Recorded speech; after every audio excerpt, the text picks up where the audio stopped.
Pretty fucking lit. It's the song that I put on what do you call it? The video. Searching for greatness in a sea of the dying and shameless. A sea of the aimless. I don't want to be one of the nameless. I'ma wake up with the mindset that one day I'm gonna make it. And I don't think I'll be fine if I don't break my limitations.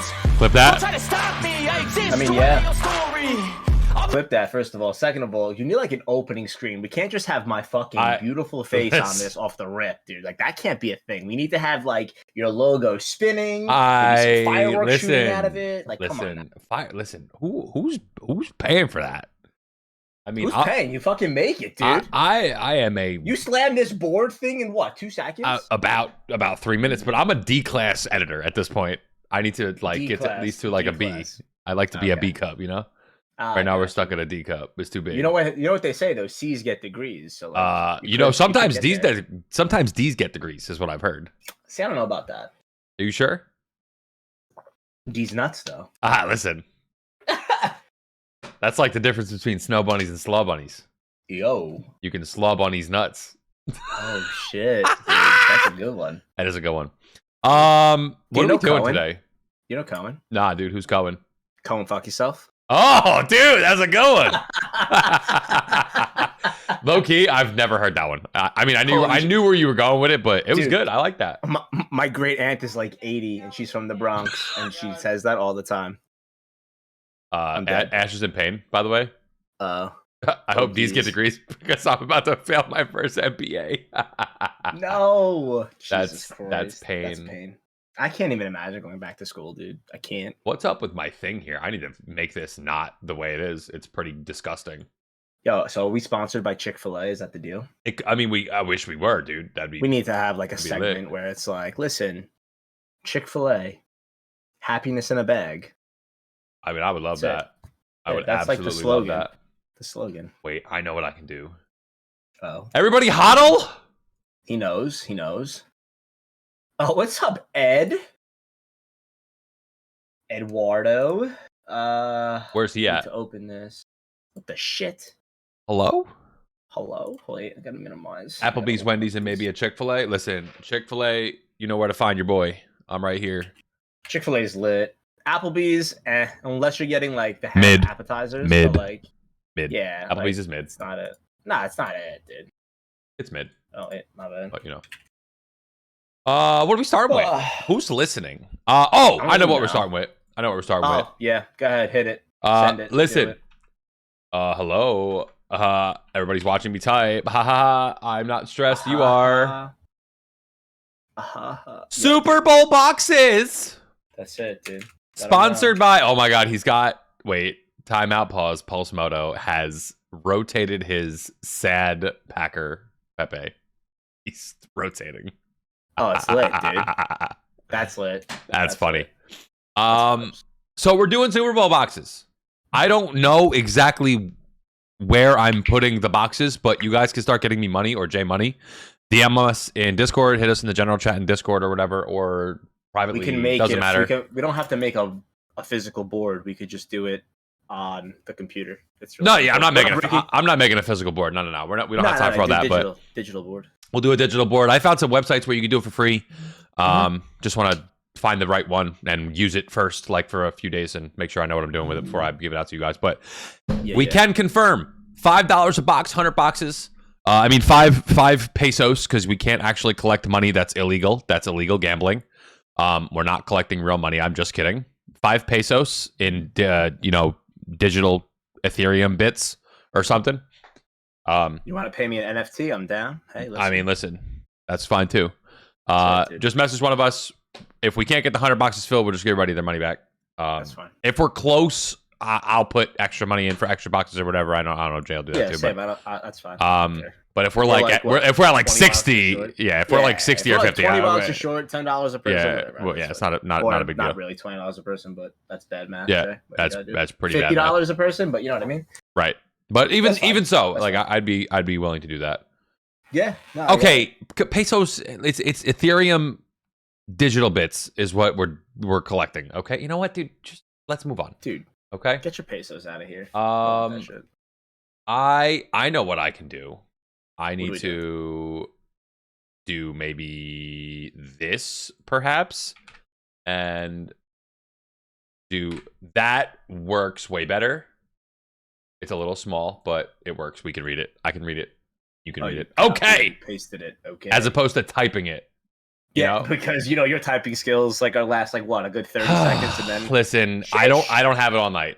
I'm not here for a long time. I'm just here for a good time. Okay? That's it, dude. Conference Championship Recap. Gang. AFC game first. That was the first game of the weekend. Sunday at like 3 or 3:30. That game was awesome. Both games. I mean, we have been treated to some of the best playoff football in a long time. Yeah. What about chocolate? If I burp, I'm not even going to hold it back. It's just going to happen. I'm just letting you know. Okay. So hopefully people at home are okay with that. So we were treated to an incredible game. Pat Mahomes against Joe Cool, Joe Shiesty, Joe Flames, Joe Burrow. And Big Dick swanging. I mean, brother, that was a great game. They were down 21-3.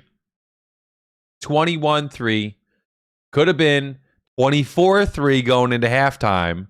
Yep. And if somebody can remember correctly, the Chiefs bungled the play before halftime. They couldn't get a field goal off. They didn't get any points on the board. That, I think, was the turning point and the chance they had at momentum and putting their foot on the Bengals' throat. You open the door for Joey B. You never leave the door open for Joey B, apparently, because he came storming back in the second half, and they ended up winning the game 27-24. And he looked absolutely incredible. Absolutely incredible. Yeah. I mean, I don't know if the turning point was not scoring the points at the half.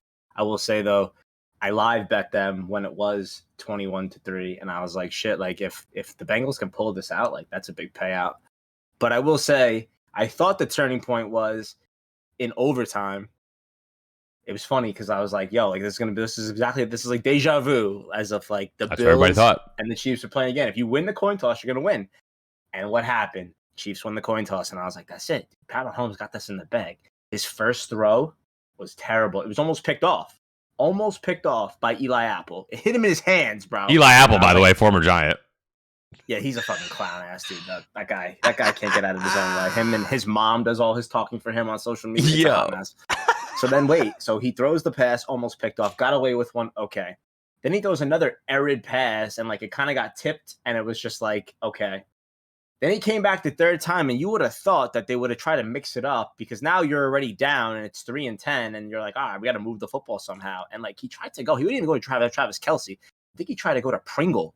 And in double coverage, by the way, Byron Pringle in double coverage, and got picked off. And I was like, you tried to force the ball 3 times. I thought that moment was like the staple of like, all right, now this is Joe Burrow's game. And what do you have to do? What we talk about, you move the football, and like, yo, they moved the football. And I'm not telling you that they got like little chippy yards. They chunked it for a long time, got all the way down, and they got a first down. And I was like, yo, like, this is good. Like, they'll kick it from here. No, they went again. They went closer. They kicked like what, like a 20-something yard? Yeah, it was like a 30-something yard field goal, 31 or something like that.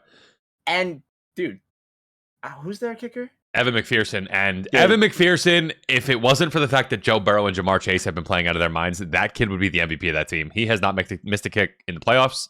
He was drafted in the 5th round. I told you last week the kid was the truth, and I was right. I said if the game was going to come down to a field goal, the Bengals were going to win it. The game came down to a field goal. The Bengals won it. I mean, it's nuts. It's absolutely nuts. And it's interesting because you don't want to harness Patrick Mahomes. I mean, Patrick Mahomes, talent-wise, is the best quarterback in football. I mean, the kid's got unbelievable running ability, throwing ability, vision, the whole thing. But at what cost are you willing to let him sling the ball around the field the way he does? You just lost an AFC Championship game because you let him sling the ball around the way he does. Kid's only 26. I mean, he's been in the league 5 years. This is only his 4th year he's been a starter. He's not fully developed, right? I mean, he acts like he is, and he's definitely the talent's there. But, I mean, the kid still makes mistakes. He's been making mistakes all season. He had a good run in the second half. That's the key word, kid. You know, we talk about it, and like we say, let the kids play. Like, that was the game. Like, let the kids play. Like, that was where you had 2 young quarterbacks. I mean, Joe Burrow is obviously younger than Pat Mahomes, but wide receivers. I mean, Travis Kelce's older. He's a veteran in a sense, but still. Still a beast. The Bengals are clicking on all cylinders right now. They are young. They are like the hot team with the hot hand. And I mean, this Super Bowl, I tell you what, if the Rams lost and it was going to be the 49ers and the Bengals, I don't think many people would have watched. But the backstory with Matthew Stafford being the Rams quarterback, playing in Detroit, having an opportunity to win a Super Bowl, his whole backstory, and then Joe Burrow being first selected, and how a Bengals team came out of nowhere and now in the Super Bowl, like that's kind of makes it two really good stories to really hype up this Super Bowl run. I mean, great segue, by the way. Before we move on to the NFC Championship game, I just want to put out this statistical piece of information. The Bengals were 4-12 last year. Yeah. 4-12. So for all those people out there that get all these players and they draft high every year, the teams like the Jaguars and the Jets and the Giants recently, and all these teams that are always at the bottom, it doesn't matter, because if you put the right pieces together and you draft correctly and you develop correctly, you can do it in a year or two. You need to manage better. Statement? Can we flag note it? Can we highlight it? Can we start? Because we're coming back to that statement. We are 100% coming back to that statement. I'm telling you right now. I mean, we're gonna jump into NFC Championship, but as a fan of the Rams my whole life, I lived it. I literally lived it. The Rams from 2003 to 2015 or 16 when Sean McVay was hired, they only had a handful of years where they were relatively successful, and they were like mediocrity, and they were awful. They were awful. I remember they lost to the Giants in London. Well, I think Fisher was the coach though in that year. Jeff Fisher, Jeff Fisher years were bad. Jeff Fisher those years were rough. And you know what? Listen, it was those years where you felt like you had hope, because the NFC West back then wasn't that good. It really wasn't. It wasn't like it is now. But listen, I'm just happy where we're at. Who was the quarterback that like Mark Bulger? Was it Bulger or was it Sam Bradford? No. You know, Ryan Fitzpatrick was a quarterback of the Rams at one point. He was. He was like a rookie first year. I'm trying to think of the running back that it was. Steven Jackson. No, I don't know. I'll tell you who it was. Zach Stacy. It was Zach Stacy, because I remember the whole domestic violence thing. That just came out a couple of months ago, right? Yeah. Bro, yeah, wow. That guy was like highly drafted in fantasy one year, and then like he sucked. I was like, this is out of control. It's awful, dude. Yeah. Listen, oh my god. I mean, we're in a much better place obviously now, so I'm very happy and I'm super excited. Which brings us to the NFC Championship game, and I was, as a fan, I sat through this game, and it was one of those games where up until the fourth quarter, I was quiet. And as a fan, there's many kinds of fans, but when my team is doing really well and it's in a high stakes game like the playoffs, I'm up there with the hype. I'm screaming. I don't even care if my kids are, it doesn't matter. I'm kind of a lunatic because the teams I root for haven't won championships. I mean, the last championship any one of my teams won was the Yankees in 2009. Yeah. Right. The Nets have never won a championship in my lifetime. Rams won in 99. The Yankees won in 2009. It's been forever since a team of mine has won the championship. So anytime my team gets close, Kurt Warner, Marshall Faulk, greatest show on turf. Greatest team to not win more than one championship. I'll tell you that right now. Bro, Marshall Faulk was a cheat code. If you played NFL Blitz in 64, the dude was a beast. My God. The dude was a beast. So we're going into the fourth quarter down 17-7. And it felt like the Rams were playing better than that score. So I was watching that game, and the Rams were only down. They were down 10-7 going to halftime, and I was like, I really hope they come out and they get a score here after halftime. They didn't.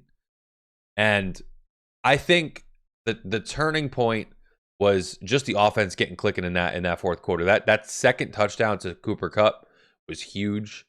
Taking that field goal there and not trying to push the envelope later on in the fourth quarter was big.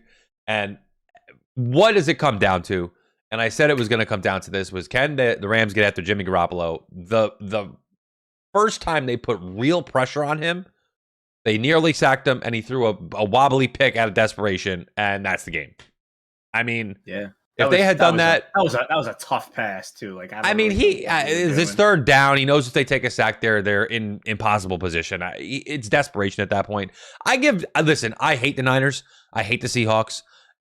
I give Jimmy Garoppolo props. He looked pretty good, And I got to be honest with you, we'll get to this a little bit later, but he's got a real chance to go to a contending team, and he's got a chance to kind of put together some stuff for whoever he goes to. I think he's not going to win you a game, but he definitely does a really good job of not losing you games more often than not. That was not the case this past weekend. He had a lead. He had a lead. Yeah. And the Rams offense is just it came down to the Rams offense, really. It did. Yeah. And the Niners defense, they stopped the run, which but the Rams don't run the football very well anyway. I mean, he stopped the run, but Odell Beckham and Cooper Kupp combined for like 260 yards or something like that. Yeah, let's talk about Jay's parlay. Yeah. I'll tell you what. And you were talking about the pick. Aaron Donald was in the backfield after that every fucking time. Yep. The man's pressure and like the hurry ups, the knockdowns, the sacks.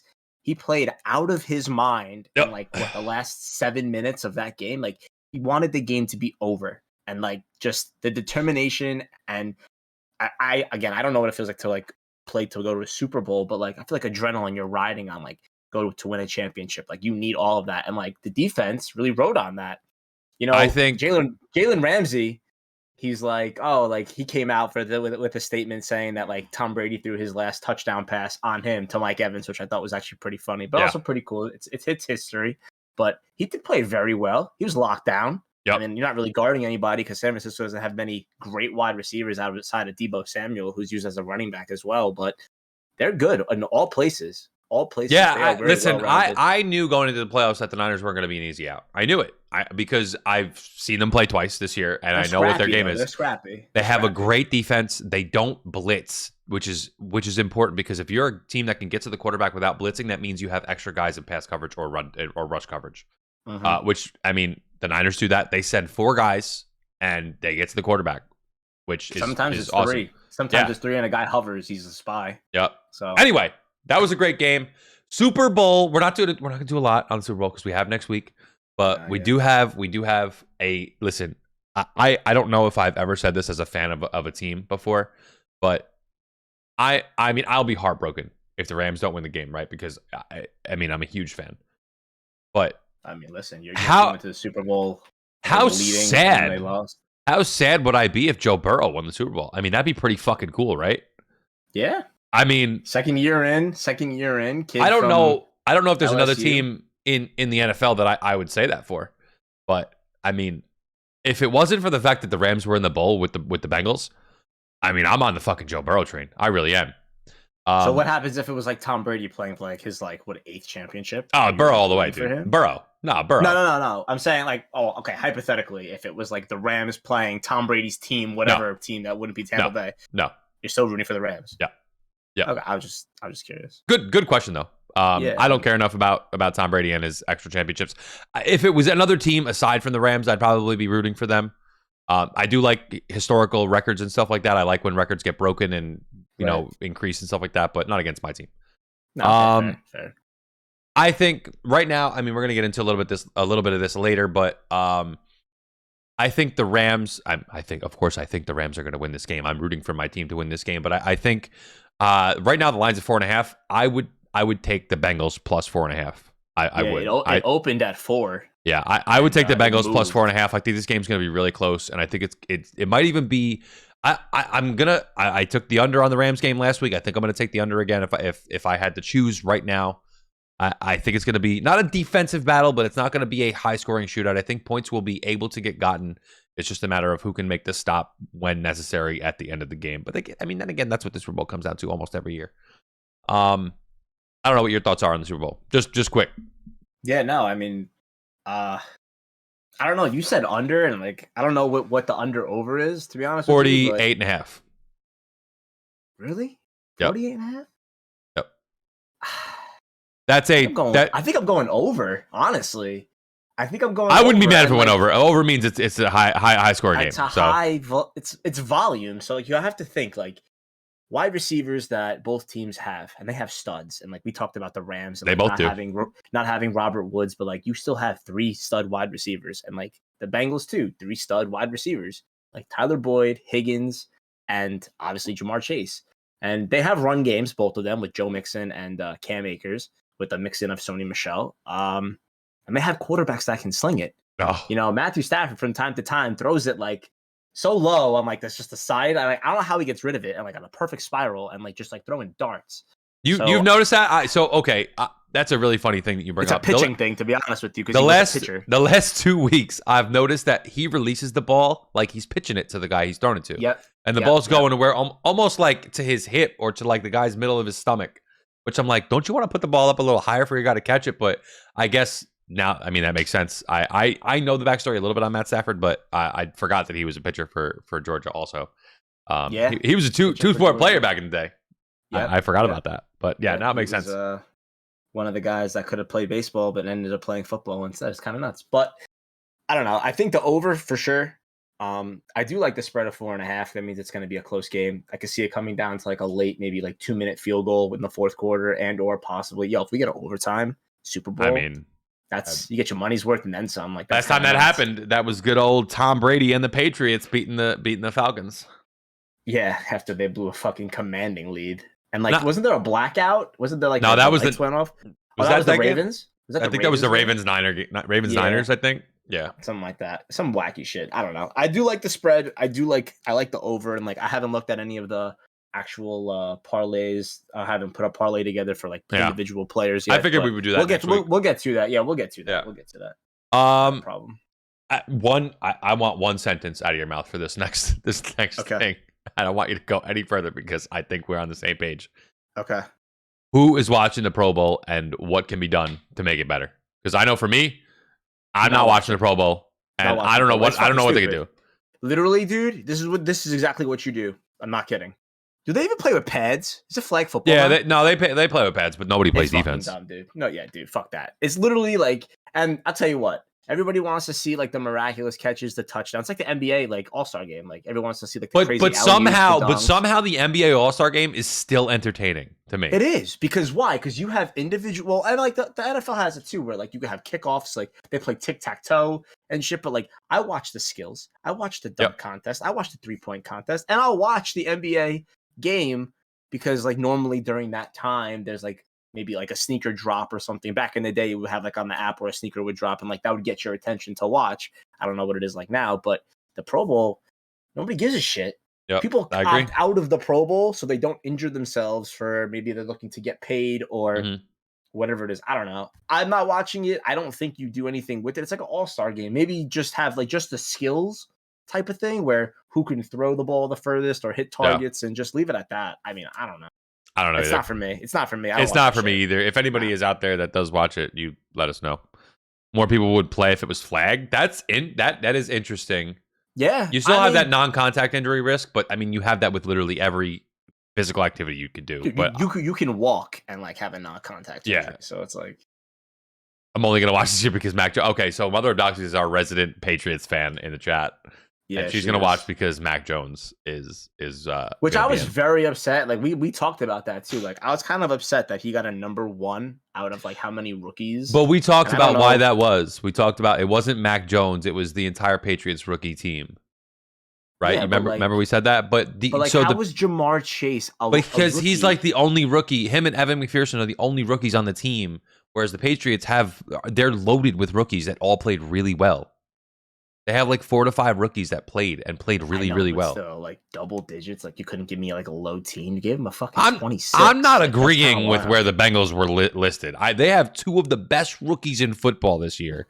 Yeah. So I don't maybe don't rate kickers high on that, but Evan McPherson is top 3 kickers in football. Dude, I need a fucking shirt, and like it is a shirt. It says "Kickers are people too." I think it's a Barstool shirt. Yeah, like, kickers are people too. Like yeah. Definitely. I mean that's what I think. But we're gonna skip TB12 real quick. We'll skip TB12. We're gonna come back to him because I want to go to my man Big Ben. I figure we'll spend a little bit less time on him than if it were Tom. I feel like we're gonna spend a lot of time on Tom. So that's true. You can go from this to the next one underneath that, and then you can go back to Tom, and then you can go to the coaching standpoints. Yeah. Sounds good. Okay, so we heard Ben Roethlisberger called it a career. And I was never like, oh my God, Ben Roethlisberger's my. I wasn't a big fan, but I definitely have respect for his game. I wrote just so you guys know, We are. Yeah, we are. Don't worry. Yeah, we are. Don't worry. And the nickname that comes along with it. Oh man, listen. So exciting. So exciting. So I have written down on our notes, what's his legacy? Is he Hall worthy? Where is he ranked among the legends? Who's next in Pittsburgh? We'll get to who's next in Pittsburgh in a little bit, but I think the one thing we can just knock off right away is he Hall worthy? I mean, there's no doubt. If you're out there arguing whether Ben Roethlisberger is a Hall of Famer, you just simply don't watch football or you have no knowledge of the game. You just don't like him, period. Yeah. Fucking publicity, love fan contest. 18 years in the league, 8th all-time in touchdowns. Okay, so we'll touch on this also when we talk about Tom, but passing records definitely shifted a little more as the way the game is played has progressed into more of a passing league as opposed to a running league. So, I mean, but he's still 8th all time in touchdowns. It doesn't change that. Their team was designed so different, and they adapted to the new way of football. Yep. Because like they were the running team. They had the fucking bus, dude, and like when the bus was coming, get the fuck out the way type of thing. I agree. So, I mean, he ends his career 8th all time in touchdowns, 5th all time in yards. He was 164, 81, and 1. By the way, that one tie happened last year, which is nuts. I think that's crazy. Which puts him 5th all time in win percentage. And he's a 2-time Super Bowl champ. I mean, when you put yourself as a 2-time Super Bowl champ, unless you were completely bereft of talent, you're a Hall of Famer. And especially if you're a quarterback. I think of his generation, I mean, you think of the guys that he played with, Tom Brady, Peyton Manning, Drew Brees, Eli Manning. Who were some other guys? Tom Brady, Drew Brees, Phillip Rivers, right? Phillip Rivers, yeah. So of those guys you named, are all those guys Hall of Famers? The only one that would be fringe to me is Rivers because he didn't win a bowl. That's fair. But he's got stats. I mean, he's got stats to back it up. I don't have the numbers in front of me, but he's got to be close to top 6 or 7 all time in yards and touchdowns. Yeah, I mean, the guy was one of the best of the generation. Is Dan Marino in the Hall of Fame? Yeah. But Dan Marino also is like 3rd all time in passing yards or 4th all time in passing yards. That's true. Then Philly goes in. Yeah, well, that's what I said. I said he's fringe, if anything. Yeah, but Dan Marino throwing to as well? Though, Dan Marino was also a part of an undefeated football team that didn't win Super Bowl or something like that. Was that him or was that a different guy? I think that was him. I don't know. Tom Brady was also part of an undefeated team that didn't win Super Bowl. Yeah, something like that. That's why Eli Manning is a Hall of Famer. That's it, dude. Which, believe it or not, I honestly, Eli Manning is like right above Phillip Rivers. Unfortunately, I love Eli. I had a soft spot in my heart for Eli. Wait. You think Eli is above which is fine, Phillip Rivers. You think he's above Drew Brees? No. Or no? Really? No. Drew Brees is 2nd all time in yards and 2nd all time in touchdowns, and he has a Super Bowl. Also true. And he has 1 Super Bowl. Yeah, he's got a Super Bowl though.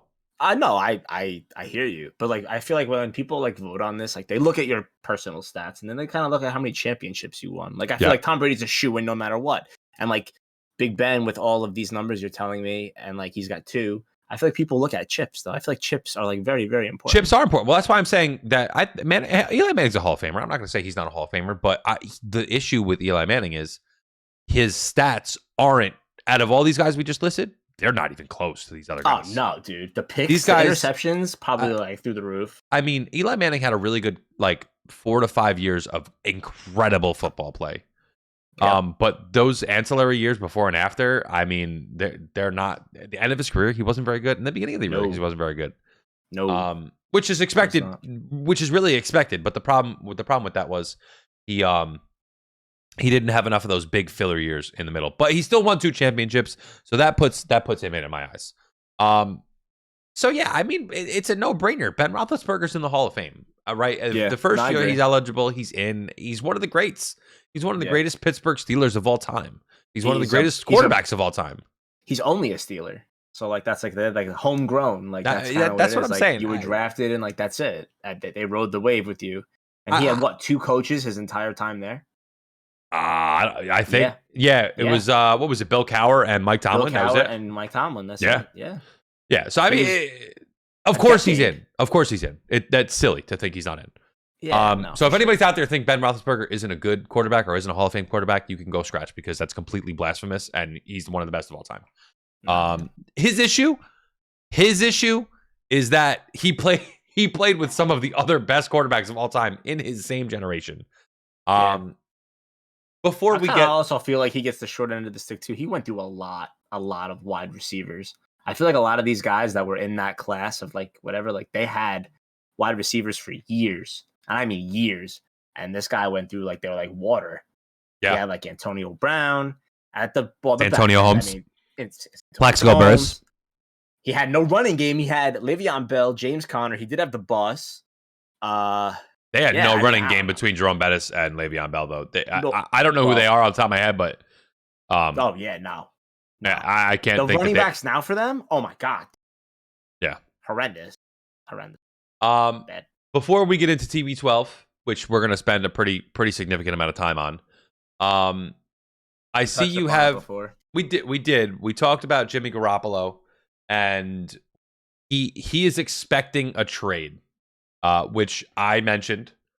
I mentioned that last week, and I said, how could you trade a guy? You said, how could you trade a guy, get you so far?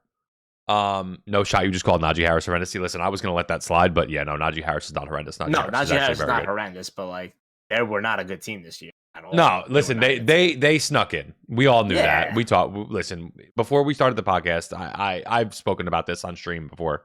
They snuck in. They snuck into the playoffs. They didn't stand a chance. Shot themselves in the foot. Jonathan Taylor is absolutely the GOAT. Yeah, I agree. I think listen, I think they were Carson Wentz as your quarterback, though. I'm sorry. I also think if the Ravens were healthy, I think they're ahead of all those teams. Honestly, I think the Ravens were the most talented. Lamar Jackson is so talented. He makes that team thousands of times better. If he's healthy and the team, I mean that team. I know we're going off on a little bit of a tangent here, but the Ravens lost. Probably close to 30 guys to injury this year. You put those guys in there. Right. You put those guys on the field. I mean, do they beat the Bengals for the division? Maybe not, but they still are probably in the playoffs in my opinion. But for Jimmy G, he is expecting to be sent out on a trade, which I expect as well. Yeah. The question is, where does he go? We listed last week. I'm actually going to pull up last week's notes. Because I think we could really have the same conversation about Aaron Rodgers that we are having with Jimmy Garoppolo. About landing spots? About landing spots. I mean, because you're not comparing them. No. I was going to say, dude, are you kidding me? Nah. See, okay. Yeah. Exactly what I said. Because all of those teams still need a quarterback. It doesn't change. So if you don't get Aaron Rodgers... Listen, I'm not a Jimmy Garoppolo fan, but the guy's not going to lose you a ton of games. I don't know what his stats are. I can pull them up, but he is one of the better starting quarterbacks in terms of win-loss record in the league.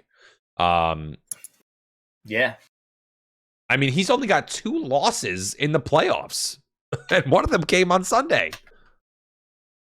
Yeah. Jimmy Garoppolo. There was a reason why Tom Brady did not want him as his backup in New England. There was a reason. I mean, and Tom Brady felt threatened because Jimmy G he's good, and I think that the 49ers know what they have. So if they sell high and they take the kid Trey Lance and they put him and they insert him in because he seemed that he can handle it, I think you're getting a high value out of that. I Draft think picks or players. The San Francisco 49ers have completely parlayed themselves into an incredible situation. They were not supposed to be here this year. They weren't. They weren't expecting to be here. They had the 3rd pick in the draft last year. Yep. And I think they were very happy with the way Jimmy Garoppolo played. I mean, I have his record in front of me. He's 31-15 as a starter. Thank you. Ben Roethlisberger has not retired anymore. He's unretired. Just kidding. Imagine. So I think for me, he could go to any one of those teams. Any one of those teams listed. He could go to the Vikings, Colts, Steelers. I can't breathe. So start talking, please. Okay. Top 3. I can't ask you a question because you're dying. So I'll go ahead. You can ask me. Go ahead. So top 3 teams. I typed the teams in your chat that I think that he fits. Actually, I wrote 2. I don't know the 3rd team yet. I'm still trying to figure that out. Top 3 teams where he fits the best. Give me your from 1, 2, and 3. 1 being like absolutely, 2 being I could see it, 3 being like maybe. If I'm Jimmy Garoppolo, now he doesn't have a choice. He might. I mean, listen, the Niners might give him a little bit of input. I mean, if they're going to do right by him, they might do that. Okay. If I'm Garoppolo, as the way he plays in the cold, I don't want to go to the Steelers. No. Because it's cold in Pittsburgh. Yep. I wouldn't mind going to the Vikings. They play in a dome. I wouldn't mind going to the Colts. They play in a dome. I wouldn't mind playing in Miami because they play in Miami. If I'm Garoppolo, those are probably the 3 teams top. Denver, I'd probably be putting out because it's cold. But then again, I mean, is he gonna factor that in? I don't know. Well, I'll tell you what, with the whole speculation with like the Dolphins situation about wanting to tank and like we're gonna get there. Like, I don't know if you want to go play for an organization that's doing shady shit. And like, you know what? Maybe he doesn't have a say and like that's where he gets shipped to. You go play in Miami, porn star Jimmy in Miami, listen, clubbing it out, whatever it is. I think he only has a year left on his contract or something. So I don't listen, that could be an opportunity for him. I see 2 teams. I see 2 teams that were high contender teams and they got snubbed because of their quarterbacks. I see the Indianapolis Colts and I see the Tennessee Titans. Both teams have quarterbacks who either choked hard in the playoffs or don't throw the football very well. You have a run game and a defense on both of these teams. You're missing the one key piece, which is the quarterback. So I think that if they can somehow make a trade, Jimmy G and Jonathan Taylor, Jimmy G and Derrick Henry, you have wide receiver weapons on both. So that's not a problem. And he throws a really nice ball. Granted, Tennessee, it gets cold from time to time, but doesn't get cold as Pittsburgh or it doesn't. And in Green Bay, it does not. No, you're right. And also, Indianapolis plays in a dome. So I kind of feel that like if they wanted to get a trade done and they got the best out of it, and the other teams wanted to bring him in because they felt that they're getting an upgrade, which I personally think you are getting an upgrade from Ryan Tannehill and from Carson Wentz. So I like those 2 teams for sure. I think out of all the teams we just talked about, I think the Steelers, even though I don't know if he necessarily want to go play in the cold, I think that would be the best fit. That team is the most ready, I think. Them and the Colts. I don't know necessarily if he's an upgrade for Kirk Cousins on the Vikings. I don't think so. I think Kirk Cousins. He's a gamer. Wait, so hold on. Kirk Cousins. I was on Pro Football Reference earlier today. Kirk Cousins has like the 5th highest QB rating in the last of all time, I think, or 7th or something like that. He's got a higher QB rating than Tom Brady, which QB rating is a very subjective stat, but still. Kirk Cousins, and he had a pretty good year. If you don't realize, he didn't really throw that many interceptions. He threw a couple good touchdowns. I mean, he had like 28 or 30 touchdowns to like 8 or 12 interceptions. He did really well. I think that team overperformed, and they didn't have that great of a season. So I don't think it's going to be the Vikings. Coming in, it says I don't think Jimmy G's an upgrade from Tannehill. I think he is, only because Tannehill doesn't throw the football. Jimmy G gives you that opportunity for your wide receivers to make plays. Okay, Jimmy G is also capable of getting outside the pocket. I feel like Tannehill gets destroyed because he doesn't know when to get out of the pocket and take sacks or throws error passes. Granted, he only throws the ball, 12 to 15 times a game, and you're really depending on your run game. Now, Derrick Henry kind of gets a blow. You spread the ball around a little bit, and then Derrick Henry can go beat Derrick Henry. That's kind of why I feel that it is an upgrade. And then the other one was, is Wentz going to stay? Is Wentz the guy in Philly? I think that they mentioned, not Wentz, Hurts. Is Hurts the guy in Philly? I think they said yes. I don't know if they listen. It's the whole thing about how much time do you give guys. This was Jalen Hurts' first full season as a quarterback. You cannot give up on him after one season. You can't do that. It's not right to him. It's not right to the franchise. Daniel Jones. I've given up on Daniel. But I'm going to tell you right now, they're not drafting a quarterback. There's nobody in the draft that they're going to be willing to draft where they are. No. See, you have to roll the dice with Daniel Jones. You have to. No, but I'll tell you what. You upgrade your or do they make a swing for Jimmy Garoppolo? Do they do that? But why? But we talked about this last week with who were we talking about? Now I can't remember. Russell Wilson. But, so why? Why do you pull the trigger? With him. You're not going to win. There you go. Okay. Moving on. How do you keep up with all these people? Listen, we're gamers. We're sports gamers. Yeah, it's part of life. All right. Enough about Jimmy G. Yeah. Let's get into TB12. And Yeah. I am a realist. I am a sports fan. And as any sports fan would say, they have loves, they have hates, they have people they adore, they have people they can't stand. And sometimes those things can change. And I'm going to be very honest with all of you. For the first 15 years of Tom Brady's career, I couldn't stand him. Couldn't stand him. I absolutely could. I thought he was a puss. I thought he could go shove shit. I wanted him out. I didn't like him, and I hated him. And that all started when he fucking beat the Rams in the 2001 Super Bowl. And since then I couldn't stand him. Him and Bill Belichick went on this completely unbelievable run where nobody liked them except for Patriots fans. That's not true. I'll tell you that right now.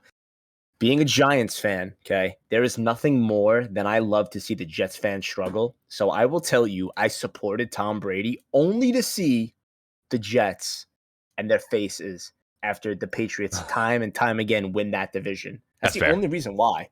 That's fair.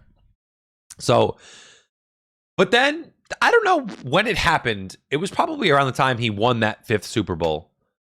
And I was like, man, this guy's got a chance to be like historically great, right? So I'm like, right now, this guy's good.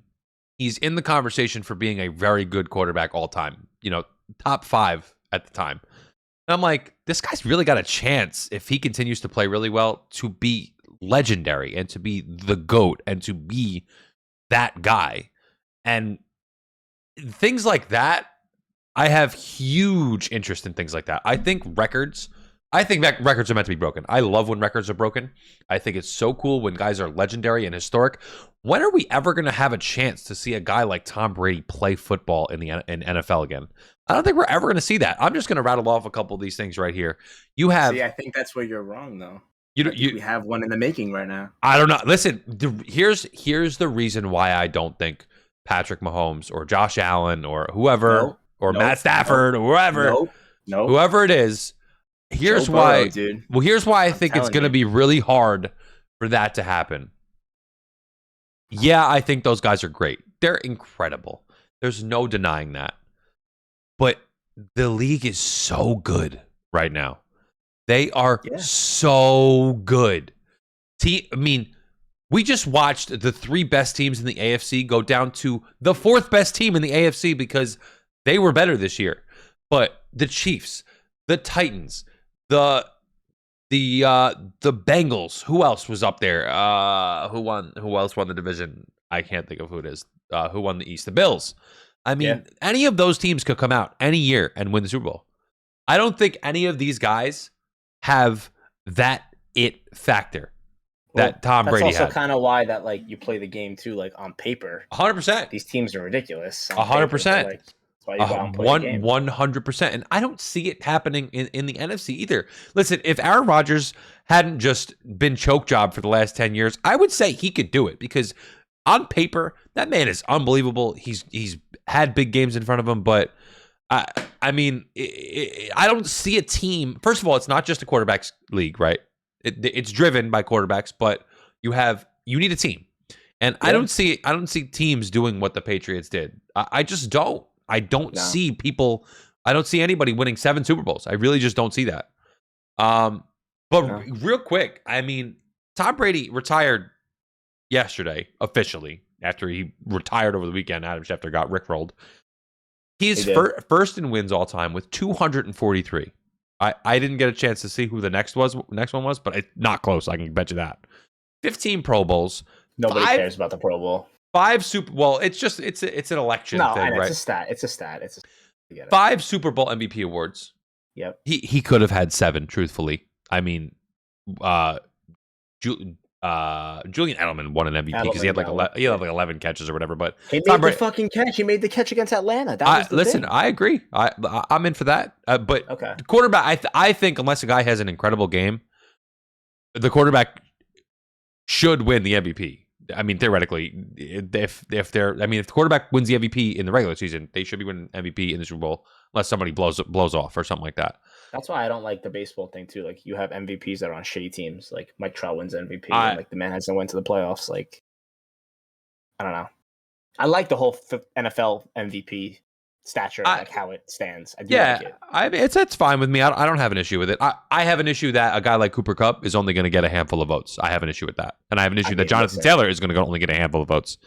I have an issue that Aaron Rodgers or Tom Brady are going to win that season. That's not true because they literally talked about, and like it's been in conversation for a long time, regardless of who is the MVP. Like they were talking about, and like Cooper Kupp was in high consideration of winning an MVP. Yes, he is a wide receiver. I don't know who the last wide receiver was to win an MVP. Probably not since like Jerry Rice or something like that. I'd bet. That would be my guess. I can look. I'll look. But Andre Dawson or something like that. I don't know. There's high consideration of him actually doing it because of the amount of targets he gets and receptions. I don't think Megatron won MVP. I don't believe so. We could check that, but I don't think so. Anyway, I'll continue with the statistics. 7,263 completions, 11,317 attempts. Those he's only slightly above Breeze. I think Breeze was like 7,100 and like 11,000 flat or something like that. It wasn't that crazy. But passing yards. Do you want to know the stat? Yeah, who was the last wide receiver to win MVP? There's never been a wide receiver to win MVP. Thank you. My point exactly.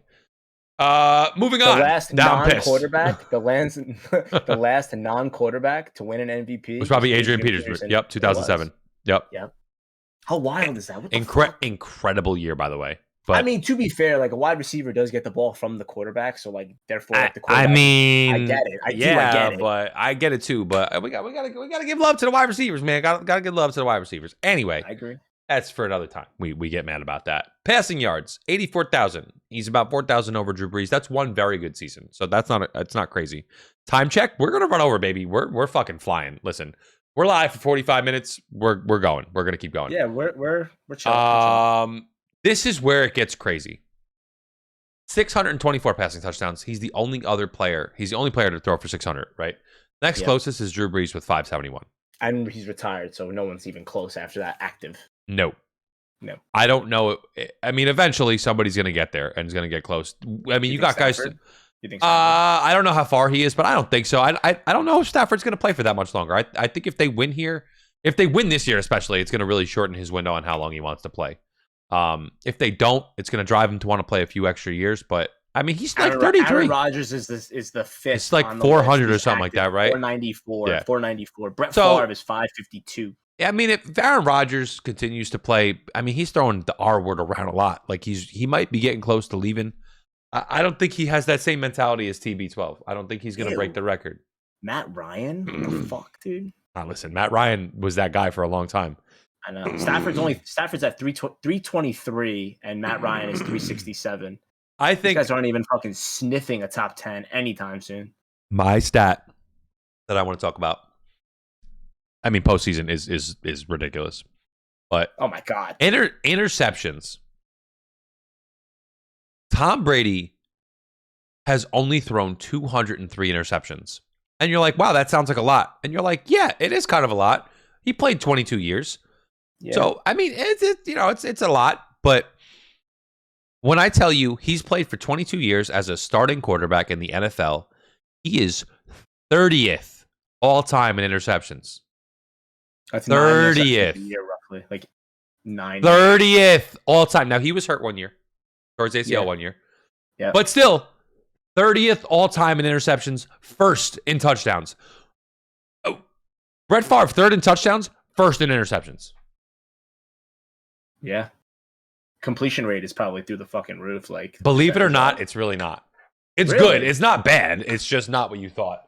His completion percentage over his career is like 62% or something like that, which is like a full 5% off of like the guys at the top. Yeah. Damn.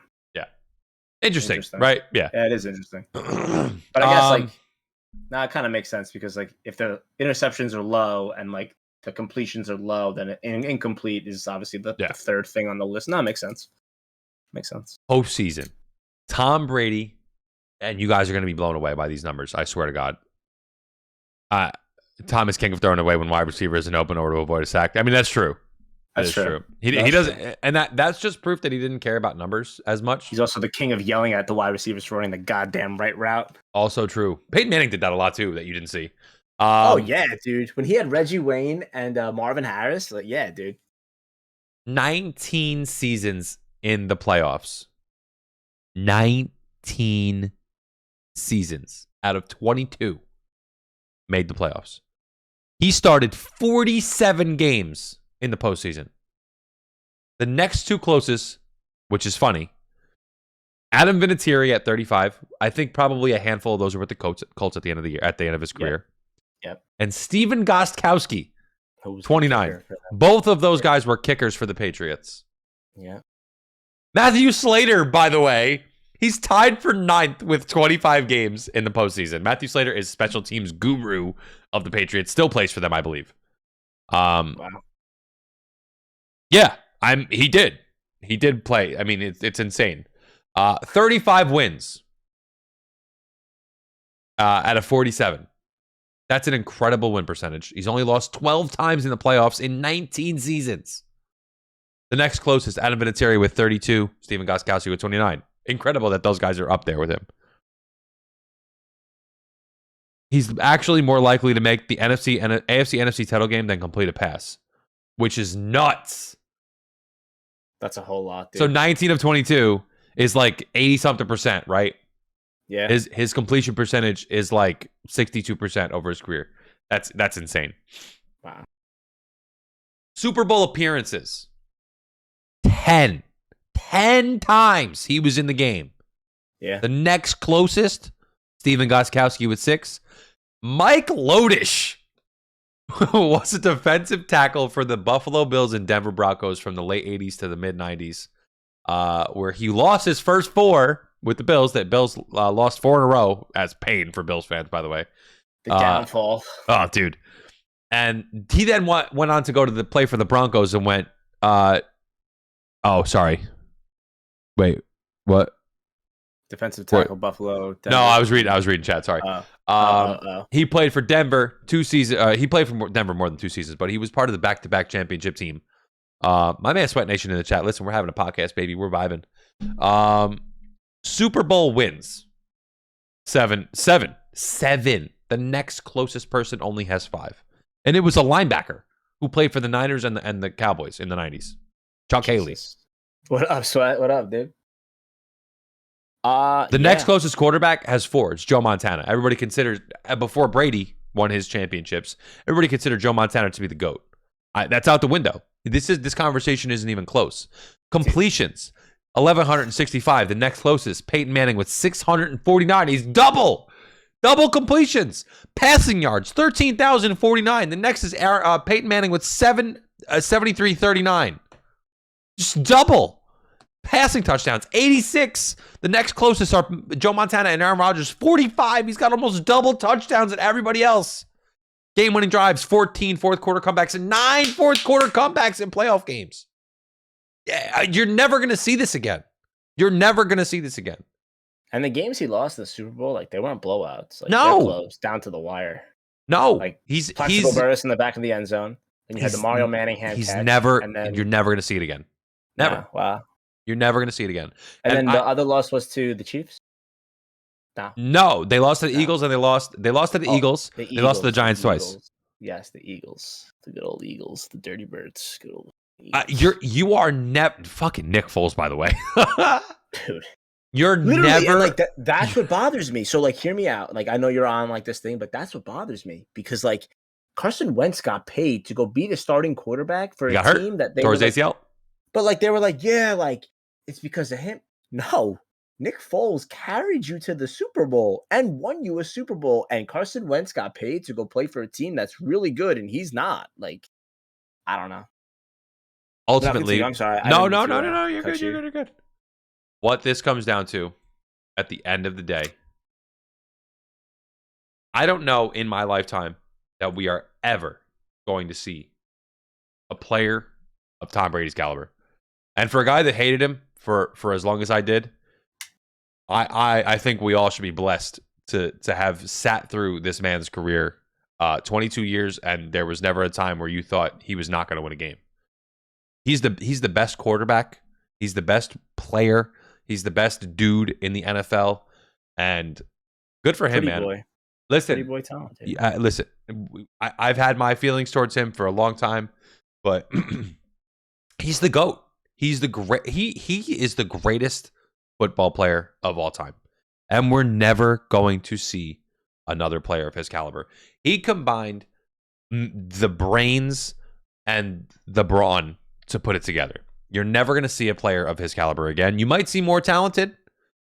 You might see smarter, but you're never going to see him in that combination that he had. I want to say that right now. Never. Imagine a starting quarterback never getting hurt.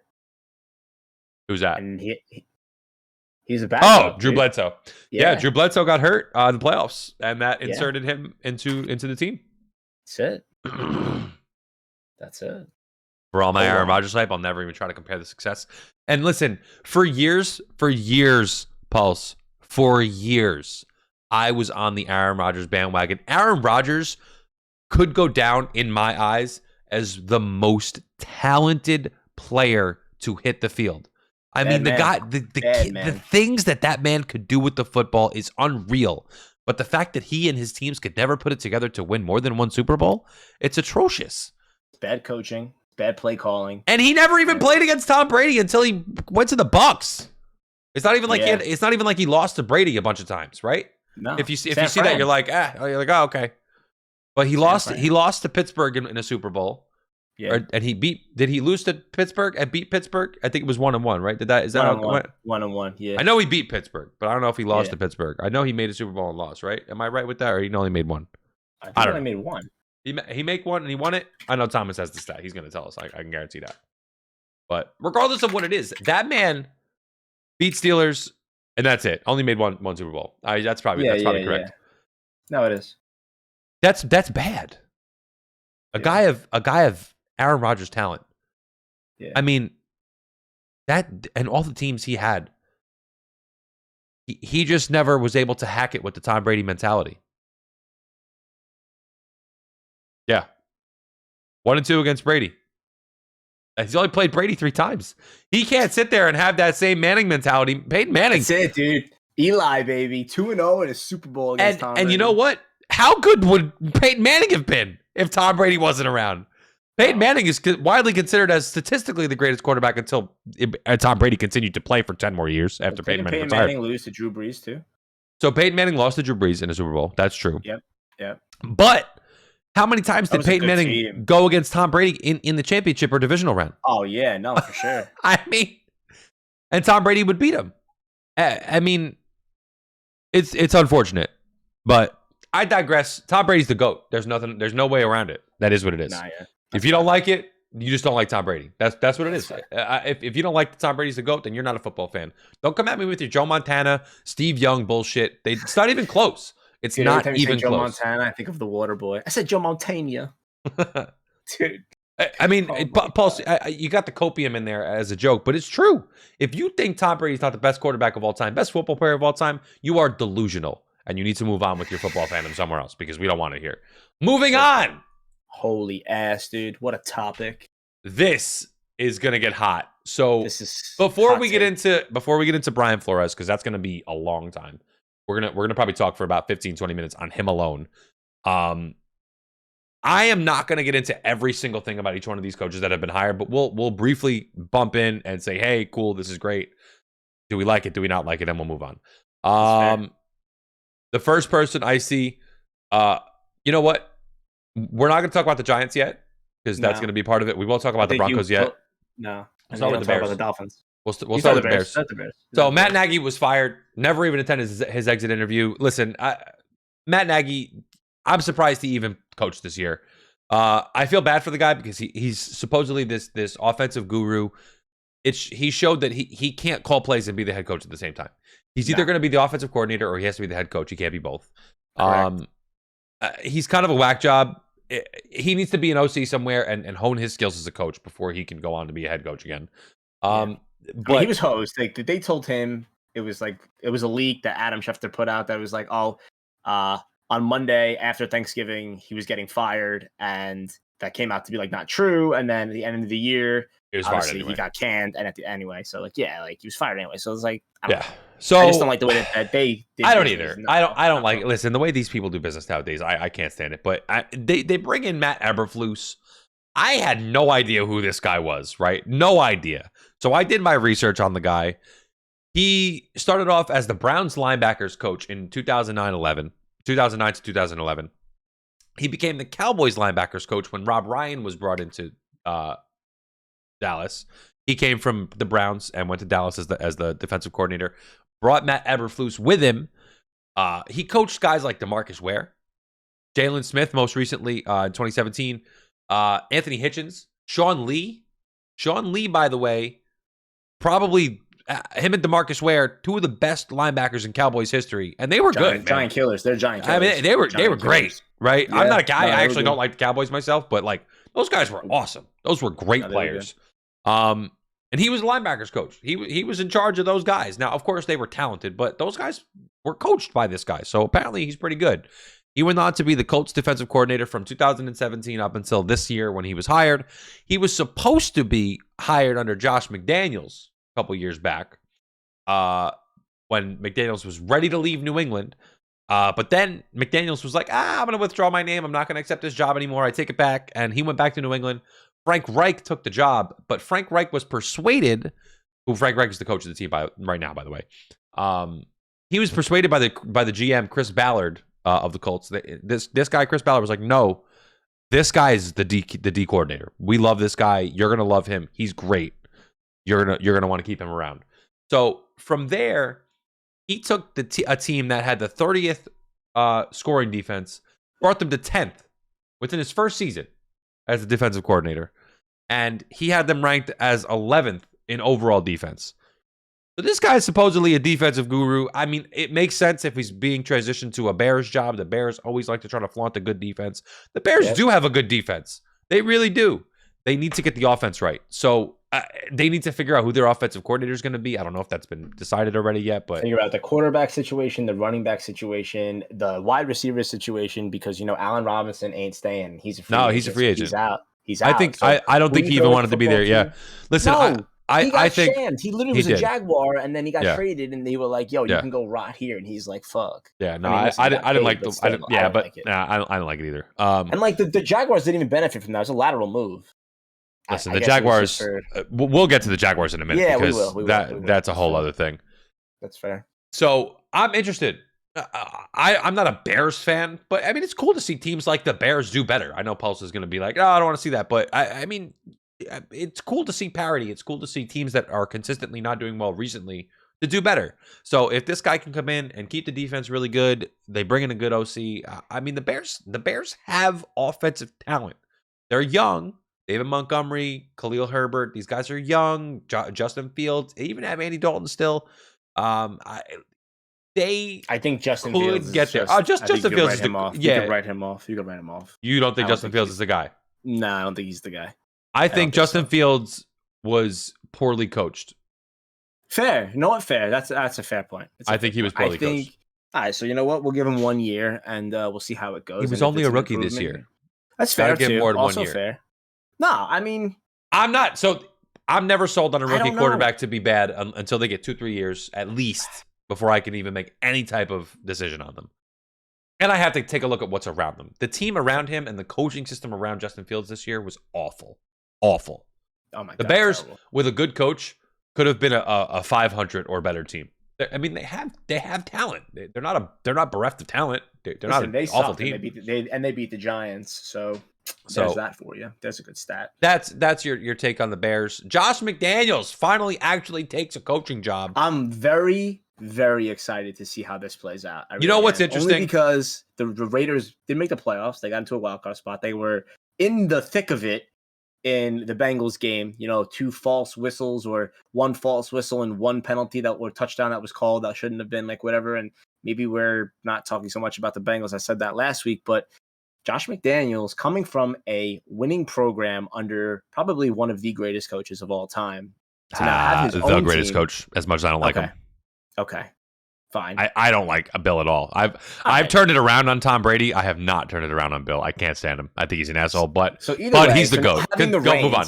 having the reins to now control this team with a quarterback in Derek Carr, with a running back in Josh Jacobs. Now, I don't know how much of like their receiving core, like how great that is. I think they got to make maybe an upgrade or two. They also lost a receiver the middle of the year with Henry Ruggs. So I think that they need to fix the offensive line. I think they need to fix the wide receivers, but I really like the way that Josh McDaniels carried himself and now has an opportunity to be something with a contending team. The only hesitations I ever have with a team in the West is that, and the AFC West, is that it's a team in the AFC West. You have that outside of the NFC West, the AFC West is loaded. Chiefs, Chargers, Broncos are not a slouch team. They need a quarterback though. They do, but they went what 6-11 this year, 7-9. I think if Teddy Bridgewater doesn't go down, they make the playoffs. 7-10. I mean, they went 7-10 this year, and I don't know, man. The team is not bad. They needed better coaching, and they need a quarterback. Teddy B's not the answer, and I think if they had that, I mean, you really think Teddy B's not the answer? Nah, I don't think he's gonna win them a Super Bowl. I don't even think he's gonna get them to the playoffs. I think he's a nice piece. The team is not good enough around him for him to put them in the Super Bowl. So, but interesting about the Raiders. Derek Carr's good, man. He is extremely underrated as a quarterback, which is interesting because he's a guy that was drafted relatively high. I was like mid first round or whatever. But he under McDaniels, if he has it right, and they need wide receivers. They don't have enough weapons on the wide receiver end. They don't. They have the second or third best tight end in football, depending on who you talk to, in Darren Waller. Oh my God, Darren Waller, lit, dude. They have a great running game if Josh Jacobs can stay healthy, like you said. Yep. And their defense is not bad. No, they get at Max Crosby gets after it. He does. Listen, I'm in on the Raiders. I've always liked the Raiders. I never disliked them, but they're just in a tough division. We'll see how that turns out for him. Josh McDaniels, by the way, only 11-17 in his year-end plus with the Broncos from 2009 to 11. He was fired after he lost a game on like Sunday Night Football. Let's speed up these coaches a little bit fast. Let's go. So Dan Quinn stays in Dallas. Yeah, okay. He's not going nowhere. The Vikings. They are interviewing Raheem Morris and Kevin O'Connell, which is the DC OC of the Rams. Jim Harbaugh on this list just confirmed he's not leaving Michigan, so he's out. Oh, really? Yes, I read that. I was actually dropping deuce before podcast and it came on my phone. So Jim Harbaugh is not in the running for any jobs anymore. I did like the whole Jags situation too. So Tampa Bay's offensive coordinator was Byron Leftwich, and it still is, but apparently he threw his name into the ring of fire for a head coach, and I do like his coaching tactics. I think it was kind of great that he got his players paid. He's a player's coach, man. Gronk needed a catch in a couple of yards, and Tom Brady threw it to him, and then Gronk got $1 million. So I really like that for if they were to go that route. I see you have Doug Peterson. Doug Peterson also was interviewed by the Jags. Here's the thing with the Jags. They need to turn around. They need the coaches don't want to play under Trent Baalke, who is the GM of the Jags. They don't. So they are actually interviewing GMs as well. Believe it or not, Trent Baalke hasn't been fired, but they're interviewing GMs at the moment. So we'll see how that goes. So they've interviewed coaches, and the coaches are relaying to them that they're concerned about playing or coaching under Baalke, which is I mean, if you know anything about the Jags, you know that Jags fans hate the guy. So I'm surprised that he's even still around, truthfully. Saints, they have a couple of internal guys. Dennis Allen is their DC. Darren Rizzi, who was interviewed today, is their special teams coordinator. I know nothing about Darren Rizzi, but he was interviewed today. They also interviewed Brian Flores yesterday. The Texans are also in on Brian Flores. Denver. Those are the only two teams left. Yeah, those are the only two teams that I have listed that haven't filled their teams. The Vikings, the Texans, and the Saints and the Jags. Those 4 teams. They haven't filled their spots yet, so we'll see who ends up taking those jobs. I think the big issue here is what came out today about Brian Flores. Brian Flores is suing the NFL and 3 teams for I guess their alleged racism in their hiring practices. The Broncos hired Nathaniel Hackett, but we're going to get into that in a minute. So here's the rundown. Brian Flores was fired from the Dolphins. Yep. We'll get into more about the Dolphins in a second. He had. So maybe you should. All right, so let's talk where Brian Flores comes from first. Yeah. So Brian ahead. Flores was obviously the head coach of the Miami Dolphins for 2 years. Okay. Brian Flores was under Bill Belichick. I don't forget what he was as far as what coaching part. Right, how high he went, right? Team. Yeah. And he also coached for somebody else. I forgot who exactly it was, but he comes from two highly known head coaches and then got his opportunity to coach the Dolphins. So obviously you can continue now. He was linebackers coach for New England. Okay. Okay. He was on New England's coaching staff from 2008 on, but most recently he was the linebackers coach. Yeah. Anyway, moving on. So he was offered interviews by all these teams, right? Texans, Giants, Saints, the Broncos. They all offered this guy interviews. His first interview, I believe, was with the Broncos. He was Elway and the owner were an hour late to their interview, and they showed up. They looked disheveled, and Flores was a little turned off by that, as you could expect. It's you right here. They had a 4-hour interview with him. 5 team executives about his coaching tactics. Denver and all the other teams that conducted interviews to find coaches that fit their needs. It seemed that Flores did not fit their mold as a coach. Okay, so that's right. I think that Flores' issue was their unprofessionalism during their hiring process.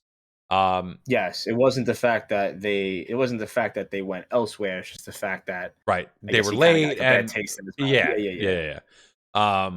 And it seemed like they were disinterested during the interview. Like it was just like a check mark that they had to do, a box that they had to check off. You have to check off the box, which we're gonna get to. He was interviewed by the Giants on the 27th, and the Giants, as we know, have since hired Brian Daboll, who is a predecessor of the Bills organization. He's the offensive coordinator. Who's also has ties to Joe Sheen, who's now the Giants GM. It all makes sense and everything like that. We all understand where that's coming from. But the issue here, and I think this is where I'm not sure how much trouble the Broncos are going to be in for their role in all of this, but I think the Giants could be in a lot of trouble here, just for the way it turned out and the way it played out. Now, just off of the rip here, I think the Rooney Rule needs fixing, or whatever it's supposed to do. It isn't doing it. It's supposed to bring black coaches to the forefront. That's what the Rooney Rule is supposed to do. You're supposed to interview 2 black coaches in order to complete your coaching search before you hire anybody. And the issue with the Giants is they brought in Brian Flores for an interview after they already confirmed with Brian Daboll they're going to give him the job. Now, that right there is completely showing that, one, you never had any interest in hiring Brian Flores, which, even if that was true, even if that was the case, somehow it got out to Bill Belichick.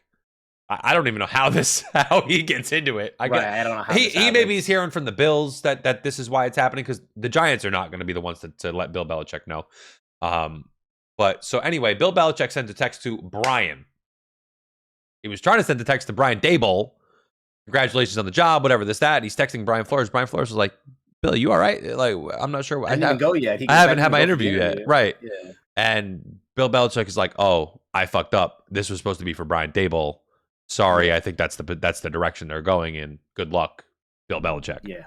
And so pause really quick. So with that being said, before you go to the interview, okay, and you know that they're going elsewhere, the man still went on the interview.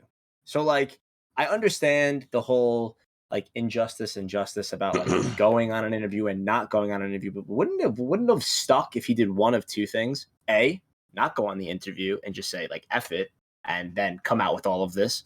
Or 2, show the text message to them as they're in the meeting and having this interview. And, like, by the way, we're having all these questions. Like, do they really mean anything? Because I got this. So you slam the phone on the table. Maybe not because I might break it, but you show them, like, what's going on. I think 2 things. I'm sorry. Okay. Go ahead. No, go ahead. Go ahead. No, go ahead and finish, because I have to go back to the point you made about if you think the Giants are going to get in trouble. But go ahead. If you go to if point. I'm Brian Flores, I'm pretty non-confrontational when it comes to stuff like that. I don't necessarily want to have a confrontation. I was scheduled to go to the interview, and you know what? maybe what Bill Belichick is telling me is not completely true. I go to my interview, I do the best I can, and who knows? Maybe I end up getting the job anyway. And maybe afterwards it turns out that it's not the case, and then I'm pissed. Then I'm like, oh, okay, so it was true. I went to this interview for no reason, and then it makes sense. But for me, I'm not really trying to confront anybody up while I'm in the interview, and I'm not gonna not go to the interview because what if it's not true? What if he was incorrect, right? So that's kind of where I'm at with him not confronting them in the middle of the interview, because then it makes him look like the bad guy, right? If he's gonna be the one confronting them, That's true. So like you said that the Giants could possibly get in trouble, whether it's in like people have been saying a fine or loss of draft picks, like we talked about it, but like I don't see that being the case. You know what? Like, because like at the end of the day, and like here's like the timeline, and yes, I don't agree how the timeline went, where you could have had Brian Daboll come in, you could have had Flores come in, you could have told Daboll he got the job, it doesn't get out, or you interview both of them, and then at the end you come out and say Daboll's your head coach, and we're all happy, like everything's fine. The Rooney Rule's put in because of, like you explained, like you have to interview specific coaches. I get that. I think everybody deserves a fair shake. But if you don't fit the mold as far as what they're looking for as a coach, I'm sorry, life's not fair. Okay, so not has to do anything about race. If you don't fit the mold, that's just the way that it goes, and you move on from that. The timeline and the order in which it all came out is not a good look, and that doesn't make sense. Now, you said that the Giants get in trouble because of what has happened. I think who gets in trouble the most is the Dolphins. I think the Dolphins get in trouble the most. Why? Yeah. This guy coached the team for 2 years. He had a winning season back-to-back. They haven't had a winning season since, I think, early 2000s. I think, by the way, I think what's going on with the Dolphins is going to get these other teams off either with nothing or very light punishment because of what we're about to get into. So Flores has stated that the GM has told him that they needed to tank, and they needed to tank because they didn't want to screw up their draft order and their draft picks in order to build, I guess, a quote-unquote super team. Now, pause, hold that information. Now, tanking, he was also to state that if he was to tank every loss, he would make $100,000. Now, listen, like you're telling me to tank, and I'm getting my salary plus an extra $100,000. I'm tanking, dead ass. I'm selling out for the cash, and I'll never coach again. I'm selling out. That's just my philosophy on it. Granted, this man, fair. You know what? I'll stream and I'll sell out. Like that's just the way that it is. I don't care.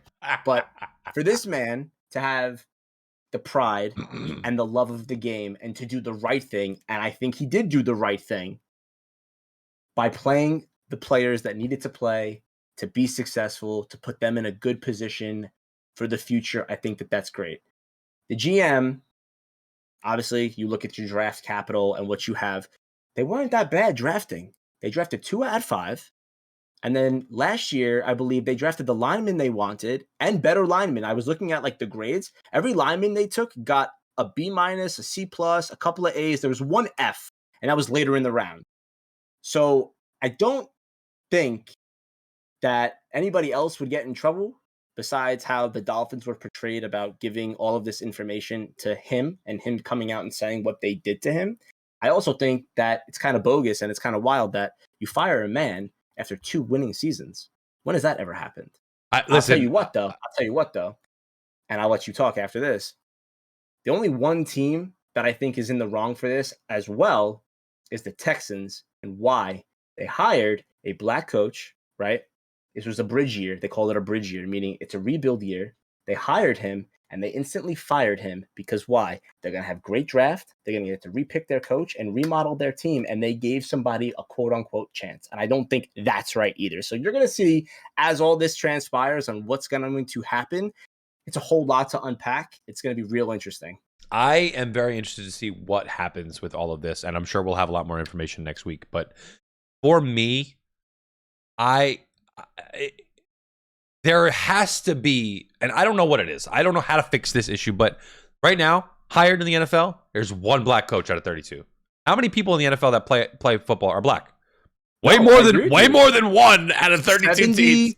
70% of the game is African American. So you're going to sit there and tell me that only 1 guy is qualified to be a coach that's black? There's no way. No. There's no way. the issue and the whole thing about the Texans, how dare they hire David Culley and let him go after one season when his fucking quarterback didn't even play? What a horseshit job. The whole Texans organization is just atrocious for that. Yeah. And nothing's been said about that, but it's awful. On their opening, when they became a team and they hired Bill O'Brien, you knew that team was going to be hot dog shit, just so you know. The whole way they did David Culley, man, and he did a fucking pretty good job. They weren't supposed to win a fucking game this year without Deshaun Watson. The whole team is in shambles. The defense is atrocious, and those guys went out there and they played for that fucking man, and they did him fucking wrong. Absolutely wrong. That's the thing too. So now you want to talk about Deshaun Watson. Ass. So that's what you want to talk about, Deshaun Watson. So Brian Flores loves Deshaun Watson. He begged the Dolphins to go after Deshaun Watson about whatever the allegations are with Deshaun Watson. And who the hell knows what's going to go on with that? I don't even know. But the Dolphins got their guy, and they wanted Tua. And this is the way that they wrote it out. And he had 2 winning seasons with Tua. So you got fired because you didn't agree. And again, you're going to get fired because you don't agree with your boss. You know what? I don't know how else you could be nice about it, I guess, or fit the lines as far as like what you're supposed to do. I don't know. Listen, I just, this whole thing is a mess, man. And it's something's got to give. And I don't know what it's going to be. I have no idea what the NFL is going to do about the issue, because you can't make people hire people. You can't make people hire people for any reason. But there has to be some type of systemic racism occurring between these owners, and they probably don't even recognize what they're doing. They probably don't even see it. They probably don't even realize that they're doing it. Tiki Barber was on the radio today, and like obviously Tiki Barber is the Giants running back, and he was to say that like people were claiming that the Maras were like racist and the Tishes were racist, and like he like stood up for them, and like, you know what, that's the organization you played for. But he made a couple of good points, and I don't remember them off the top of my head. I know one of them was about somebody was dying in the organization, and like they personally invited him to like the house. The whole family was there, and he had like a good relationship with them. So like for like them to be considered racist was like it was a reach. I think now, do I think racism is still a thing? Absolutely. Do I think that it still occurs? Absolutely. Do I think that it's happening in the NFL? Absolutely. But I can't see where you really have to like, you walk a fine line when you talk about this situation, because people can go left, people can go right, and you really don't know which way many people are going to fall when you're talking about this. Just to go off of what you said about the Giants, I don't think the Giants owners are racist. I think they didn't follow the rules. I think that's their issue. They didn't follow the rules. They didn't go through the hiring process the right way. Oh, no. That's what's going to get them in trouble. I don't think they have anything to do with racism. It's got nothing to do with that for me. I think they did Brian Flores dirty. They should have. If they had to know when they brought Joe Shane in that their top choice was Brian Daboll. Why are you telling Brian Daboll when he's walking out you got the job when you know you have to still interview another guy? Be like, hey, we're really interested. Like, you know, don't go to any other interviews, right? You give him like a wink, pat on the back. Don't ever confirm. Like, just be smarter about it. You know what I mean? Like, I just sometimes the whole thing about the Dolphins. By the way, you kind of ran the Dolphins part, which is cool, but there is receipts and paper trail on all this shit. They're gonna get slammed. The Dolphins are in trouble. And they are in trouble because right now we're at a point where if this is happening with the Dolphins, who else is it happening to? Where else is this happening? Where else are people getting offered money to lose games? Jaguars. I mean, you have now an issue with, I mean, you're in bed now with DraftKings and FanDuel and sports betting. You're now like okay with it, and you're allowing it as long as your players and your coaches aren't involved. Like, and now you have coaches fixing games. Yeah, like, I mean, holy shit. I mean, we could be in for a fucking real crazy ride here over the next couple of weeks. I mean, you're talking about you're talking about the integrity of a professional sport truthfully being, under a microscope right now. How many teams is this happening for? Do you think Bill Belichick did it on purpose? Absolutely. Absolutely. 100%. So I don't know if he texted Brian Flores or Brian Daboll on purpose, whoever he texted on purpose, but he definitely knew what he was doing when he started the text chain with whoever he thought he was texting. Oh, fact. And like, you know what? Like, and I understand like you're gonna back your guy, that's your guy. Like, I get it. But at the same time, like this man's been caught doing a couple of weird things. Players been caught doing a couple of weird things. Owner has been caught doing the Whoever wackiest thing. that. Like, Jesus, like that's like all of the credibility you need. You're gonna take like a low life situation, Little low hanging fruit there on that one. Like Listen, literally, like that's just. Listen, I don't know where we go from here, and I'm certainly interested to see what the NFL unfolds and interviews and researches and investigates and all that stuff. And I don't know if we're gonna. This is not going away. Oh, no way. Soon. No way. And I can guarantee you, and this is the problem too. Like this has come out before the Super Bowl, and like I really hope it doesn't like overcast the Super Bowl and make it a bigger story than the Super Bowl. And like if that is the case, then obviously it needs to be done. But I really hope that it's settled and taken care of the right way. I hope it's not like dusted under the rug type of thing. I think it's going to be really hard. See you later, Ricky.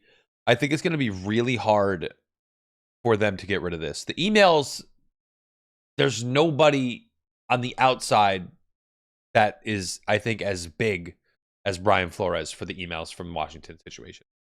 Brian Flores, young, hot coach, he still wants to coach in the NFL.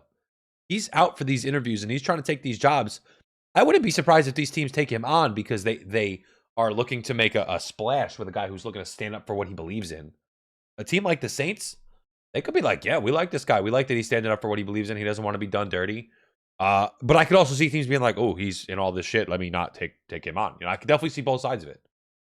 But I agree. I don't think this is going to get dusted under the rug. I think this is a big deal. And I don't think and they're going to see more people coming out and more people having something to say. I mean, I think that, you know, Ron Rivera coached in Carolina, then came to the Washington Commanders now. And I just think that that's another one. Just real quick before we get out. We're not going to talk NBA today. We're not going to talk MLB today. We don't have time for all that.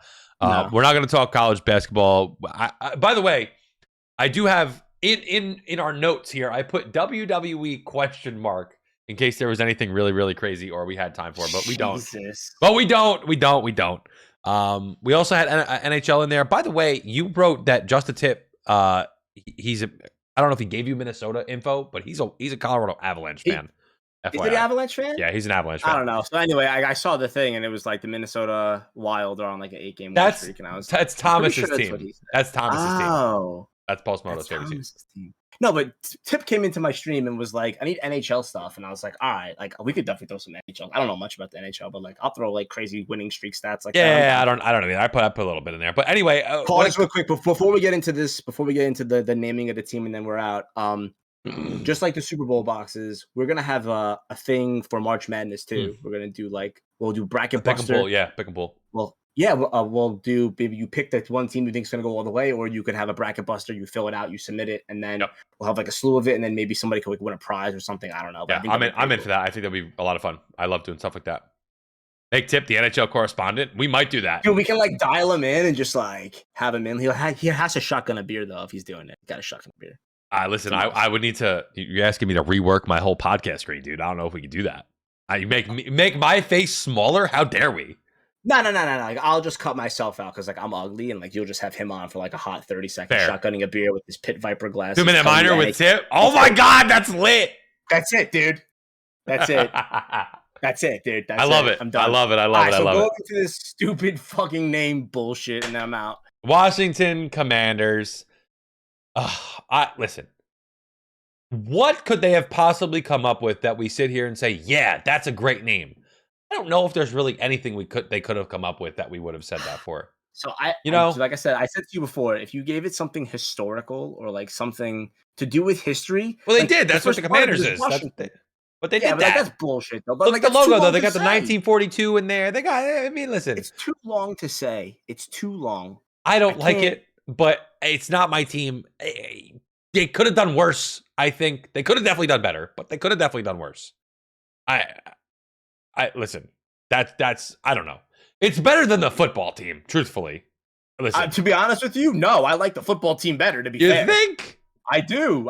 And like, this is the thing. Now it's also going to be the commies. But that's what like, the that's other what, that's what people who don't like them are going to call them. Of course, they're going to call them something stupid because you don't like them. Like Ash makes the point. Then you're also going to say, "Oh, you can't command your division." Like, so what do you call the Commanders for? And she's damn right. Because that division sucks. I'm a Giants fan. That division's fucking terrible. But that's what you do with all the teams and all their names. You try to figure out a way to make fun of them. That's just what you do as a football fan. I don't know. Listen.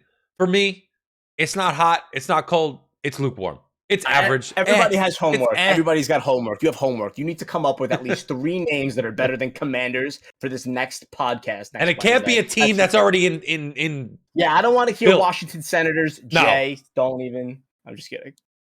I got to do that. It's got to be. Yeah, no, it's got to be something fresh, something new. And I'm not even happy with the whole Cleveland baseball situation about changing the name either. On the way out the door, by the way, are we playing baseball on time? Just a yes or no? Oh, fuck no. No, I don't think so either. No way. No way. Baseball's not happening on time. You heard it here first. Next week, by the way, we're gonna talk a lot of football because obviously Super Bowl week coming up, but we have to talk deadline next week. It's NBA trade deadline. We're gonna have to talk about it. I know you don't know a lot about basketball, but we have to. I hope. We have to. Listen. I hope the Knicks just sell it all. Just sell. Get rid of everybody. They're not ready. You have to keep the culture right. You have to keep the culture right, but they're not ready to win. I said it at the beginning about NFL. I said it about NBA, and I say it about baseball all the time. Let the kids fucking play. Let the kids play. Get rid of the vets. Move them to contender teams, and let these kids grow. Joe Burrow, baby. 2nd year in. Let the kid grow. Biggest stage of his life. Won a Natty Champ. Won the Heisman. Could win a Super Bowl. First person to ever do that. Come on, dude. I'm not saying he's not going to be the first person to ever do that, but I mean, listen, it's not going to be this year. Now, yeah, I'm so saying maybe not now, but it's not going to be this year. We're riding the Stafford train. Listen, I got my OBJ on over here. Listen, we're ready to go. We're ready to vibe. This man's got an OBJ shirt. That's right. Screen printed OBJ. That's right. Jesus. Listen, I'm gonna let you go home. Well, you're already home, dude. But I mean, listen. I appreciate. We ran a little long today, but that's okay. We unpacked really a lot. The NFL. We did. We unpacked the NFL. Well, there's a lot going on this week. A lot going on. Yeah. And next week it's crazy. We didn't even talk a lot about the championship games. We talked the most about Tom Brady and the coaching. No, but that's fine. That's fine. So like we'll talk about. I mean, we'll probably won't touch the championship game. We're going to talk Super Bowl next week. We're going to Super Bowl next week. Bets. We're going to talk parlays. Yep. We're going to talk. We could talk free agency. We can talk some free agency. We can start getting into it. And then obviously the NBA trade deadline. If we have any news on the MLB, we'll get into that. We'll try to keep pace with hockey. Maybe we're getting close to college basketball, so we're trying to get into that too. Tip, if you're in here, man, like we're gonna be like you. All right, you guys need to get like slicked back hair. You guys gonna be like, what the hell's that guy? Barry Melrose. Barry Melrose, dude. Barry Melrose, dude. We'll have Barry Melrose and like a Don LaGreca like type of thing, and we'll just slam them both together. I love it. 2 different teams that are not New York teams. They like 2 different teams, and we're just gonna get our hockey news from them. We'll channel them in. We'll pull them into the Discord. My face will come off. We'll have the fucking spinning frog with the Green Bay thing going for pulls. I'm done, dude. What? This is gold. This is gold. Listen, you're on a roll. Gold. Listen. I'm sweating. I'm on a roll. I'm sweating. We are gonna have a nice long week to get some new news and new information. You guys stay tuned. Podcast will be posted on Friday on YouTube if I could maybe do that. Hopefully. Maybe. I did it last week. So we'll see. And I watched it on the treadmill for 2 miles on the treadmill. So it was kind of nice. All right. Don't flex that you fucking use the treadmill, pal. All right.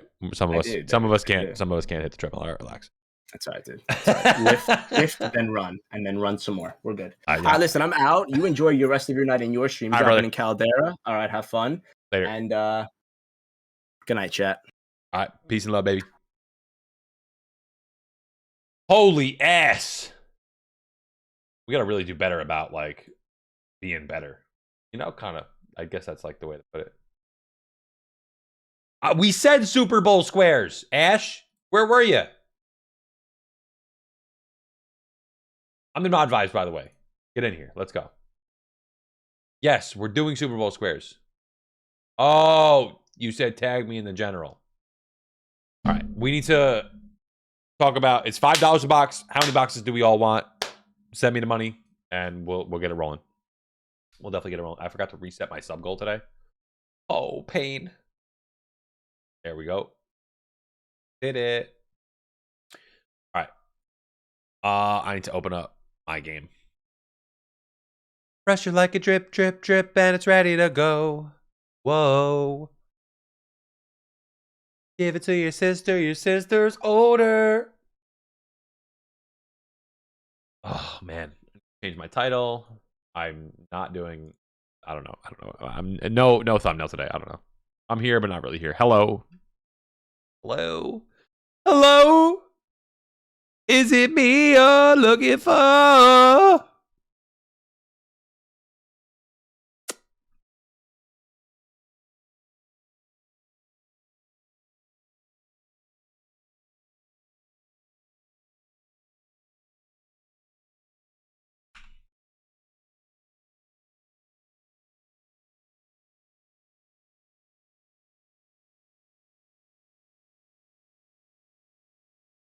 That should be a good title. W.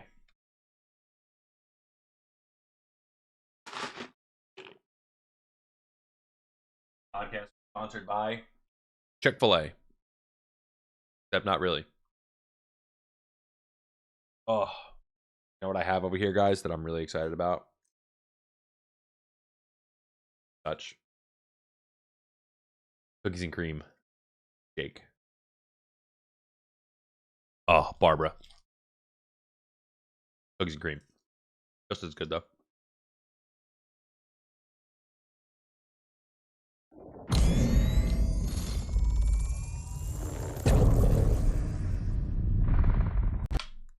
Wait, yo. Breaking news. Boston Scott is the first two-sport athlete, NFL and Rocket League pro. That's actually fucking lit, dude. Boston Scott's like that on Rocket League? That's crazy. That's so funny.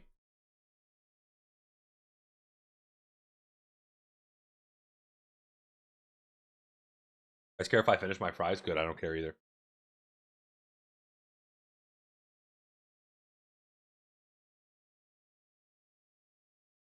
I listened to the podcast, but yo, somebody help Emphatic. He's in the top 0.5% of 6 million players. He's nasty. What? Bro, that's nuts. I know he was like that. He's like good. That's insane.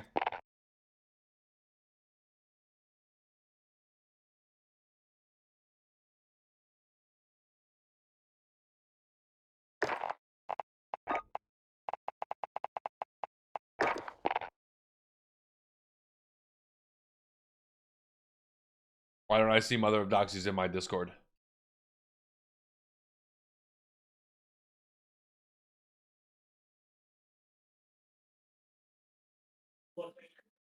That's better. I hear her now.